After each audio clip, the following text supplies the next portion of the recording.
This looks like a normal medical scene, but it isn't. It's atomic energy at work, as a blessing. And this looks like what it is, devastation due to an atomic blast. Must atomic energy lead only to destruction like this? Or can it be used as it is here, a blessing to mankind? Here is Fred McMurray with an answer to that question. Hello, everybody. I'm Fred McMurray. You have just seen some pictures showing the devastating destruction of atomic energy, and also some pictures showing that atomic energy can be a force for good. And these are just a few of the wonderful and until recently secret motion picture scenes which we are going to show you.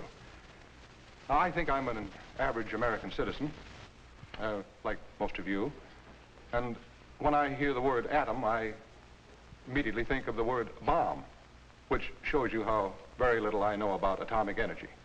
But I've been asked to come here by Father Keller, the founder of the Crystal Movement, and to help him in presenting this film. And so here I am. And now, Father James Keller. Thank you very much, Fred, for being with us. Father, tell me, how did you ever happen to get interested in atomic energy? Well, there's a great story behind that. It's an instance of what one person can do. One day, a man in the atomic energy field dropped in here at our office and said that he'd heard we were going to make 30 pictures, 30 Christopher pictures, to get people of quality into the fields that count. Yours just to make one on atomic energy. And I looked at him. I wondered how we could ever do that. And he didn't pay any attention to my protesting. And he said, well, if you do, if you can show that this power is from God and it can be used for research into medicine and agriculture, industry, and countless other ways, it may have a great effect in benefiting mankind for the future. And you said if you don't, or some movement like yours doesn't, most of us may be blasted off the face of the earth. Well, he couldn't have put it any stronger, could he? It frightened me at first, but then I got over the shock quickly, and then I saw it in a tremendous challenge. Gee, even if you could have the smallest, most insignificant part in changing this power from destructive to a constructive force and use it as God intended as a benefit for mankind, that'd be a thrill. So we started right away to get into it, and I've been fiddling around ever since, trying to get scripts, everything else, and I think we've just about hit it. So we plan not only to do one film, we'd like to do about 2 or 3 films on atomic energy. Well, I think now we ought to get into the picture, bring it to the friends, Fred. This is Hal Gibney. I will act as your guide as we look at these atomic energy pictures which Fred McMurray and Father Keller just spoke to you about. You are now looking at scientists at work at a most vital function in atomic energy, the production of what is known as radioactive materials. It looks big and confusing and kind of complicated, doesn't it? Well, for the average person not steeped in scientific knowledge, it is complicated. But we don't intend in these pictures to try to explain the miracle of atomic energy. We hope to show only how this God-given force can be used as a blessing. For example, let us look in on a famous cancer research hospital and get a close look at atomic energy working as a benefit for mankind. This girl is suffering from one of mankind's most dreaded diseases, cancer. She has cancer of the thyroid gland. A few years ago, this would have meant her case was hopeless unless radical surgery was used. This glass looks like it has plain water in it, but actually it contains hope. Hope in the form of a radioactive iodine solution. Most people know that iodine is used in treating thyroid, but let's explain where this radioactive business comes in. By splitting the atoms of iodine, you get the radioactive iodine solution the girl is drinking. Here we see the young lady on the examination table. Suppose instead of the radioactive solution she had swallowed, a tiny wristwatch. If you could listen closely enough, you could hear it ticking in her throat. The little bit of atomic energy in that solution starts sending out signals from her throat in somewhat the same way as the ticking of the watch. The apparatus suspended above her neck is picking up the so-called ticking. So the radioactive solution produced by atomic study is helping the doctor in his efforts to help the girl. You can imagine how thrilled she is to know that there is one more ray of hope for her, let us look at the many places in America where, for many years, thousands have worked in the field of atomic energy. Here's the main headquarters of the Atomic Energy Commission in Washington, D.C. Branching out from this central headquarters is a vast network of projects. This is the Brookhaven National Laboratory in Upton, New York, where one of our greatest atomic furnaces is located. At the Hanford Works in the state of Washington, a tremendous program in health physics is underway. And this is the Plant Industry Station at Beltsville, Maryland. They're using atomic energy to learn more about growth and nutrition of plants. In Schenectady, New York, at the Knowles Atomic Power Laboratory, scientists are studying how atomic energy can be used for power. Here is Oak Ridge Laboratory, where the radioactive iodine came from that brought the smile of hope to our girl in the first scenes. At the University of California in Los Angeles, there is an important project. In the deserts of New Mexico at Los Alamos, there is another. And at New Brunswick, New Jersey, still another. In Idaho, there is an important atomic energy testing station. Finally, there is the Argonne National Laboratory in Chicago. While we are here, let us go inside and see a remarkable example of the ingenuity which man has utilized in dealing with the potentially dangerous forces of atomic energy. Here is a testing room where various metals and materials are subjected to intense radiation. This room is shielded by concrete walls 3 feet thick. Just think of it. A force you can't see or feel, and yet it is so powerful it has to be shielded by 3-foot walls. In order to handle the materials in this dangerous place, the Argonne workers have invented a fantastically wonderful pair of artificial hands operated by remote control. These robot hands are designed to imitate the 7 human motions employed in grasping, lifting, moving, and turning objects. Here is a man who has practically 4 hands. Isn't that something? You'll note that he has his fingers inserted into metal finger tubes. Every motion that he makes with his fingers and hands is exactly duplicated through remote control by the mechanical hands inside the testing room. He's watching his other pair of hands through a window built of laminated layers of glass to a thickness of 3 feet. You are now looking through this 3-foot thick window at the mechanical hands. And here is what he is pulling out. In each of these containers is a small portion of some element that has just been made radioactive. These are the tracers used in various experiments, both in science and in industry. All over the United States, in laboratories, in greenhouses, in the open fields, thousands of workers are learning more about how plants grow, how they use the materials in the soil. From what they find out in experiments such as you see here, they'll be able to put fertilizers to better use and so get better crops. Certainly here is a blessing to mankind. In this field of corn, they are studying the effect of radiation. They are learning more and more about corn. Here is a scientist who, for all intents and purposes, is a farmer. He is taking the pollen from one ear of corn and pouring it into another ear of the same plant. This is a plant that has received radiations of atomic energy. This experiment will help to show the effect of radiation on future generations of corn. All these experiments are constructive uses of this dangerous force. Of course, all the efforts in agriculture are not confined to working with plants alone. For example, here in this laboratory, under the blazing rays of an artificial sun, they are trying to solve the greatest mystery connected with plants. How does the green coloring matter of a plant enable it to use carbon dioxide, water, and sunlight to produce oxygen and plant tissue? How does it use the energy of sunlight as a part of its process of growth and produce the food we eat? Suppose they find out?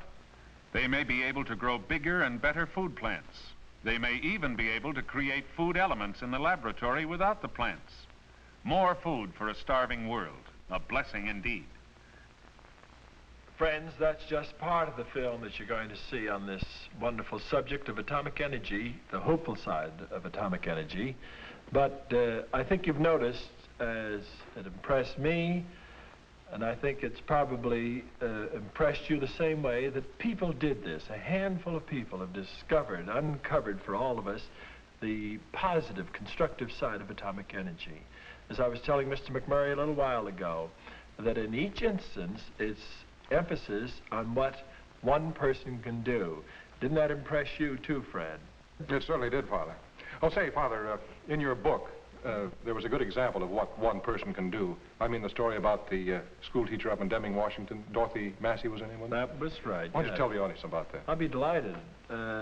This story that Fred mentions is a splendid example of what one person can do far removed from the atomic energy field.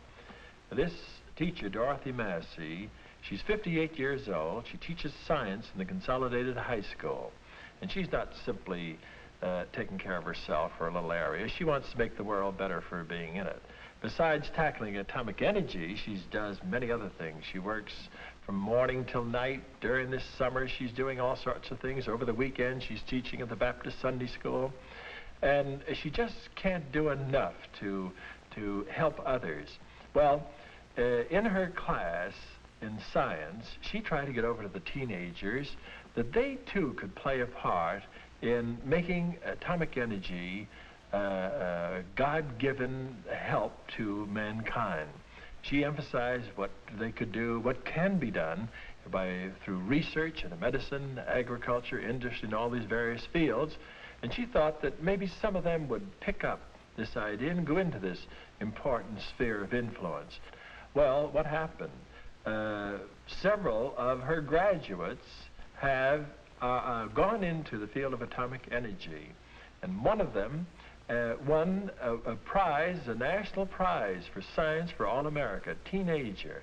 And they told me when I was at the Atomic Energy Commission in Washington that this young lad may be one of the great scientists of America in the future. Why? Because not only does he have a disposition towards science, but above that, he has a spiritual sense that's going to restrain it and use it for the advantage of mankind. Dorothy Massey has given a heartening example to all of us. It's one more instance of what one person can do. Wouldn't it be a great thing, Father, if there were just one Dorothy Massey in each town and city in the country? Why, the whole future peacetime development of atomic energy would be assured. That's right. And I think it'll be pointed out to you folks in the rest of the films that you're about to see. Now, let us look at some more of the atomic energy films. Here, we are at the famous Oak Ridge Atomic Energy Project. What are the technicians doing here?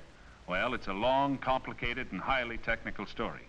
I do want to point out, however, that one of these technicians could well be that student described by Father Keller in his story about the wonderful school teacher from the state of Washington.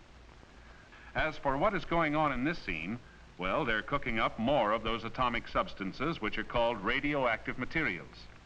The radioactive substance you see being made right now may be the same substance which is being utilized in this next medical scene. It doesn't seem very interesting, but believe it or not, you are seeing a bunch of atoms drawing their own picture. Every tick of a radioactive atom causes the pin in the instrument to jiggle as it passes over the chart. This is an important function. Let's see it in action. This gentleman may have cancer of the thyroid gland. He's drinking the same kind of iodine solution that the young lady drank. And just as it did in her case, the iodine goes to the thyroid gland and concentrates in the cancer tissue. But this time they put this instrument to work. This is atomic energy as God intended it to be used. The instrument is rigged up so that as the machine moves back and forth above his thyroid gland, the pin moves across the chart. The signals sent out by the radioactive iodine are run through another instrument and made strong enough to wiggle the pin. And there you are, a picture of the patient's thyroid gland showing exactly where the iodine is concentrated. The change in pattern tells the doctor whether or not the patient has cancer and where it is. Then treatment can start. Some of the treatment may not be by atomic energy, but atomic energy is a means of diagnosis, of finding out the truth, and perhaps at the same time, stopping the spread of cancer. Now, let us look at another field where atomic energy is at work as a blessing: farm animals. You are watching an atomic energy experiment in nutrition. For example, the hen you see here is being fed a special breakfast. I would say about $11 of radioactive carbon and phosphorus. What's it all about? Well, the radioactive atoms in the carbon and phosphorus can be easily traced. And in that way, we see how a hen makes use of them in building an egg. From the findings of the scientists, better egg production in the future can be assured. Here we see atomic scientists who might even be called cowboys. They have just given the husky steer in the picture an injection of radioactive iodine. This is research to give us better and healthier beef animals. Here's another experiment with farm animals, with sheep. The sheep are eating cubes of food containing radioactive elements of various kinds. It doesn't harm the sheep, but it gives us a means of finding out how to build better lamb chops and mutton for the future. Now let us look at another scene of atomic energy at work as a possible lifesaver. This time we are going to look at a radioactive substance called gallium. Even though the gallium substance you see being handled is going to be put into a patient's body, the laboratory worker must be extremely careful in his handling of it. After all, he handles the stuff day in and day out, and he must be careful not to come into too close contact with it. That is why it is shielded by thick bricks, and why he handles it at the end of a piece of twine. When this man was brought to the Cancer Research Hospital, his case was extremely serious. He had a cancer of the chest. It was spreading in spite of all ordinary treatment.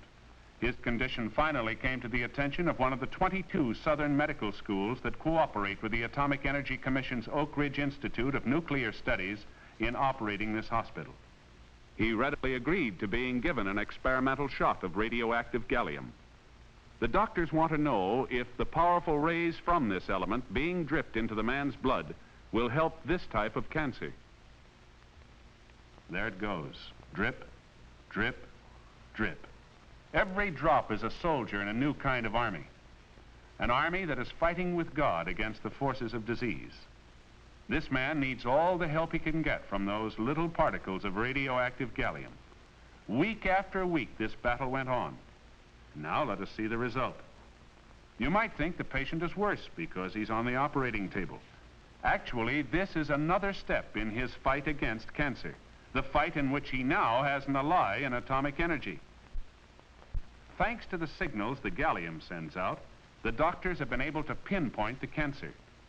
This man has leukemia. His body is not manufacturing enough red blood cells. Up until lately, this disease has been almost always fatal. But now, thanks to atomic energy, it can be detected a lot earlier. The earlier they start treating it, the more hope of a cure. Experiments such as these may eventually give more hope for a reprieve from a death sentence, thanks to atomic energy. In these films, we have concentrated to a large extent on atomic energy as a blessing in the field of medicine. But let us emphasize again that atomic energy is already serving mankind in many ways. For example, already atomic energy is being used to measure engine wear under different lubrication conditions, and thus to develop new engine oils, to study how corrosion occurs, for example, in telephone poles, and thus to develop ways of preventing it. To study the process by which gasoline may be produced synthetically from coal and oil, and thus to find ways of improving it. To propel ships at sea with plants powered by atomic energy, to study tire wear and thus to develop better tires, and to study nutritional deficiencies in humans and animals and find ways to correct them. Yes, this is atomic energy at work, not as a force for evil, but as a force for good, at work as God intended it to be. And in this field, so many, many more people of goodwill and high character are needed to supplement the present great army of workers. Men and women of all professions and trades are needed. To name a few, plant guards and security police, radiologists, both men and women, statisticians to handle scientific data, both men and women with executive ability, file clerks like this young lady, plant engineers, construction workers for new projects, nuclear scientists of many fields. Biochemists are needed too, and meteorologists to get atmospheric data. Yes, as you have seen by these pictures, atomic energy can be a blessing. Friends, the film you've just seen shows very clearly the tremendous power for good that atomic energy can bring to humanity. If it's used in a constructive way, God has put this enormous power in our hands. He meant it to be used as our servant, not as our master. Just think of all the things that could be done if we would only use atomic energy as a blessing of God for research into medicine, for uses in agriculture, for countless ways of developing industry, of light, heat, things that are almost beyond our imagination. But that remains for you to decide, for you to make up your mind, you to use your influence to see that this extraordinary power is used for the benefit of mankind, not for his destruction. You see now coming up over the world the various uses of reactors. Just think of what this will mean not only for our country, but for nations that are completely undeveloped at present. Let it be used in the ways of God rather than the ways of the devil. And now, just to remind you what it can be, we're going to bring to you a section of film from another movie made by the Christophers on the power of atomic energy.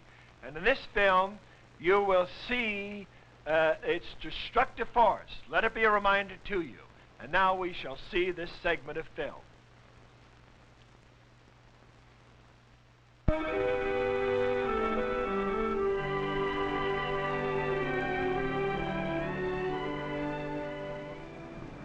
She asleep? Yes, fast asleep. How do you feel about it now that we're on our way? I know you're right, Dad. Certain? I am now. I suppose I was just keeping her in San Francisco, hoping against hope that one day the doctors would come up with some miraculous cure. But, oh, she'll love your ranch. She'll be happy there. I've got to face it, Dad. That's all we can do for her now.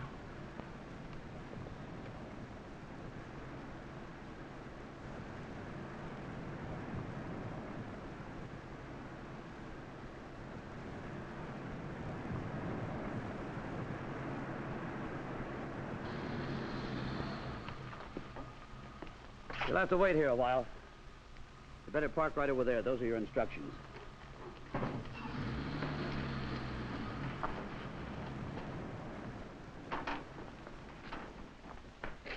What's going on?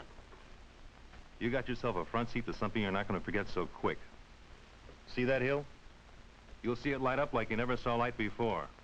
Any minute now, they're going to test an atomic bomb. Dad, let's turn back. Wouldn't get very far. Ought to go off any minute now. But what about Vivian? She'll be terrified. It'll be just like fireworks for her. She doesn't know what it means. We'll be the ones who'll be frightened.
Now, for our Christopher Thought for the week, I think this text is particularly appropriate.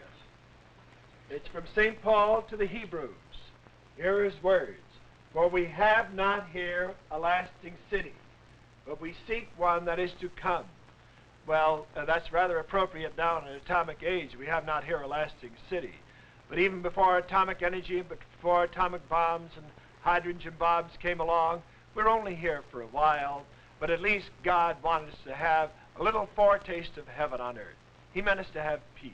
He meant us to use all the powers of the earth for our benefit, not for our destruction. Try to make atomic energy a force for good. Now in the Christophers, as we mentioned many times before, we have no organization, no memberships, no meetings, no dues. We pass along little suggestions, indications of what others have done in our monthly news notes that we send to 1 million people at the present time. And we will be glad to send them to you All you need do is send a postcard to the Christophers, New York, 17 New York. We will be glad to send them to you without any cost whatever. Keep in mind, as we try to emphasize over and over again, the part that you can play in changing this world. This is your world. And God wants you to reach out to the world, reach out to everybody. All of humanity is nothing more than you over and over again. Show that this 20th century in which we're privileged to live can do something that's going to help man. We've achieved many things in a physical, mechanical way, but let us not forget that it has remained for our day to bring to humanity universal death and destruction if we mishandle atomic and hydrogen energy. Do your part to show that this can be a servant of man, used for his benefit. And then once you are reaching out to the fields, you must do more than simply take an attitude of wishful thinking. You must do something. Take an interest in your government. Take an interest in your schools, in your radio, in your television, all your means of communication. Better literature, better everything that's going to fill them with good ideas instead of reducing them to the status of a brute. There'll be less and less of brutality the more we bring into our hearts the peace and love that God wants us to have. Don't forget the part that you can play. No matter who you are or what you are, no matter what your circumstances may be, there is a part that you personally can play in changing the whole world for the better. Do your part, and you will be happy because you've done your part for all. Thank you, and God bless you. This is a presentation of the Christophers.